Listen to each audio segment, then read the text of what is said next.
Mr. President, I want to thank my good friend from West Virginia, Senator Manchin. I want to thank him for his leadership. I want to thank him for his independence. I want to thank him for his partnership as we push for greater transparency on this very important trade bill. Mr. President, in the past few weeks, the public has heard a lot about the Trans-Pacific Partnership, a massive trade deal that the U.S. is negotiating with 11 other countries. The public has heard from supporters that it is the most progressive trade deal in history, a deal that will benefit working families and small businesses. And they've heard from opponents that it will only tilt the playing field further in favor of multinational corporations and leave workers and everyone else behind. The public has heard a lot, but in all that time, they've never actually seen the deal itself. In fact, the press hasn't seen the deal, economists haven't seen the deal, legal experts haven't seen the deal, most everyone in America hasn't seen the deal. Why?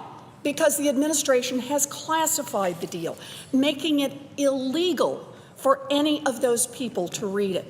Now, members of Congress, as Senator Manchin said, can read it, so long as they go into a secret room and don't leave with any notes. But even members of Congress are prohibited from talking about the details in public or discussing the details with the people that they were sent to Washington to represent. And yet, in the next day or two, the Senate is scheduled to vote on whether to grease the skids to make that secret trade deal, the TPP, the law of the land. This isn't how democracy is supposed to work. One of our fundamental principles of representative government is transparency. Our government is supposed to keep things secret from the people only if it has a really, really good reason to do so. So why is this trade deal a secret? Well, I just want to go over the answers that I've heard so far, the reasons. Some say the administration can't release the deal because the deal isn't finished yet. Okay, so maybe there are some unresolved issues. But everyone agrees that the deal is nearly complete. It's close enough to being done that its supporters can confidently claim that it is the most progressive trade deal in history. Now, if you're sure that's right, then show it to us. If some parts aren't finished, then show us the parts that are finished. Don't keep every single word of the deal classified. Now, others say releasing the text now would be tipping our hand in continuing negotiations. But that doesn't make any sense either. Our government has already shared the details of our positions with the other TPP countries, and those countries have shared details with us. That's how negotiations work. Publicly releasing what our negotiating partners have already seen couldn't possibly undermine our negotiations because, by definition, our negotiating partners have already seen it. Here's another argument I've heard, that releasing the text of an unfinished international agreement simply isn't done. It's a breach of protocol. Well, that's not true either.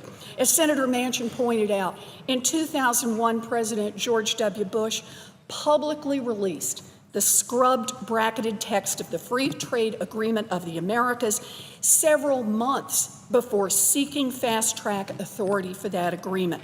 At the time, his U.S. trade representative said that releasing the text, quote, would increase public awareness and support for the trade deal. And guess what? Congress still approved that fast-track deal. Of course, it can be done, it has been done, and it should be done. Still others say that publicly releasing the text would endanger state secrets. Wow. But this agreement is not about nuclear weapons programs or military operations. There isn't any national security information in this deal. This deal is about things like copyright rules and labor standards. And I know the president doesn't think there's any sensitive national security information in the deal. That's why he's already committed to publicly release the entire text. He just won't do it until after Congress has already voted to grease the skids to make it law. And that brings us to the last justification, that we should all be satisfied that the administration will release the text of the deal a few months before Congress has to vote on whether to approve it. But by then, Congress would have lost the ability to amend the deal, and to stop the deal, or to slow it down. In other words, by the time you, the American public, can read the deal, your elected representatives will have lost the ability to use your input to help shape that deal. That sounds like a lousy arrangement to me. So if there are no good reasons for secrecy here, that leaves only a bad reason. And believe it or not, it's a reason I've heard people give multiple times. We should keep the deal secret because if the details were made public now, the public would oppose it. Well, that's how our democracy is supposed to work. If the TPP is mostly done and the public wouldn't support it if they could see it, then it shouldn't become the law. That's why I've introduced a simple bill with my friend from West Virginia, Senator Manchin. This bill would require the president to publicly release the scrubbed, bracketed text of a trade deal at least 60 days before Congress votes on any fast track for that deal. That would give the public, the experts, the press, an opportunity to review the deal.